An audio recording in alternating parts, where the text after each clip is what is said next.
Joining us now, though, is Michael Saylor, MicroStrategy Executive Chairman and co-founder. Michael, it's great to have you on the show. Yeah, thanks for having me, Morgan. I do want to start right there with the regulatory landscape. The fact that Coinbase is now filing a petition in federal appeals court requesting review of the decision by the SEC. Is this the type of situation that could impact Bitcoin or impact the type of work you're doing at MicroStrategy? No, there's a lot of uncertainty around the rest of the crypto ecosystem, but the one certain element of the ecosystem is Bitcoin is universally acclaimed to be a global commodity or an asset without an issuer.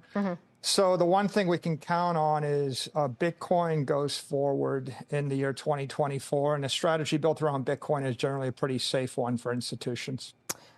New rules, speaking of regulations, recently announced by the Financial Accounting Standards Board, the FASB, that are going to require companies to account for cryptocurrencies like Bitcoin at fair value.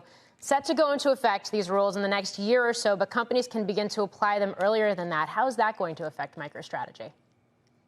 You know, we welcome fair value accounting. It's gonna create much more transparency and clarity in P&Ls and balance sheets for any companies that are holding Bitcoin.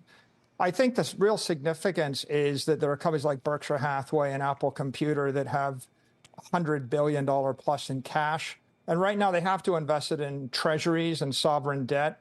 And with this change in fair value accounting, you're going to have a commodity that's valued as fair value, and it becomes a legitimate treasury reserve asset for publicly traded companies. Yeah, and we've had that conversation before on the potential for more adoption, although I suspect Berkshire Hathaway is probably not going to be on that list of companies looking to adopt based on commentary there. I do want to get your thoughts, though, on Bitcoin and the rally we've seen just in the last 2 months or so, since early October, up something like 56%. What do you attribute that rally to? You know, we're going through a digital transformation of everything. Apple represents a digital transformation of telephones and cameras, and Google's the transformation of books and libraries. Bitcoin represents a digital transformation of capital. 99.9% of the capital in the world is tied up in real estate and stocks and precious metals and bonds. And so we're 0.1% transformed. People, as they get educated on digital assets, are realizing that they ought to be allocating more and more of their capital to this digital asset. And so they're moving from 0.1 to 0.2%. And I think that's really driving the trend. I've said before, if Bitcoin's not going to zero, it's going to 1 million. The real question is it legitimate asset? If it's a legitimate institutional asset, everybody is underallocated to it.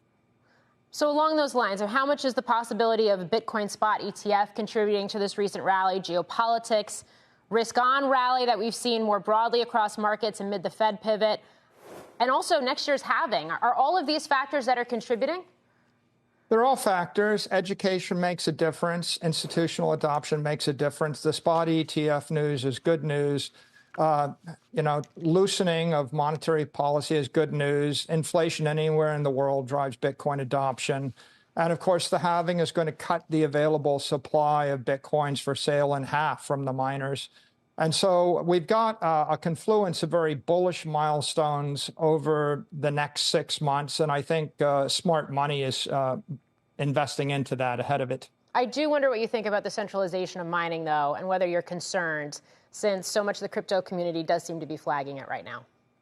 You know, people focus upon mining pools, but the actual mining is taking place in Bhutan and in Argentina and South America and Texas and Europe and Iceland and Africa, everywhere in the world.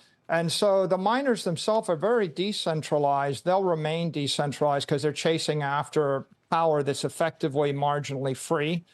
And the pools, they will accumulate hash rate from time to time, but they don't really have the power. The power is sitting next to a geothermal or a hydroelectric project somewhere in the world.